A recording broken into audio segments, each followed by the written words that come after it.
வீட்டில் இருக்கீங்க பசி எடுக்குதுன்னா சிம்பிள் அண்ட் ஸ்வீட்டு. இது ஆக்சுவலி நான் இப்போ பண்ண சப்பாத்தி தான். ஓகேங்களா. இது வந்து செஸ்வான் சாஸு, இது சீஸ் இப்படி வச்சுக்கோங்க. சீஸ் ப்ரெட்டு, இன்னொன்று வந்து சிக்கன் கீமா, இன்னொன்று வந்து இப்போ சீஸ். நான் வந்து லைட்டாக தான் ஆயில் ஊற்றுறேன்.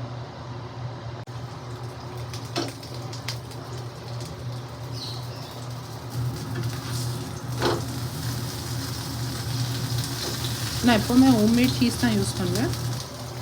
நான் உங்களுக்கு ஹோம்மேட் சீஸ் பண்ணும்போது காமிக்கிறேன். ஓகேங்களா. எந்த தோசை இப்படி சாகியாக இருக்கும் ஹோம்மேட் சீஸ்.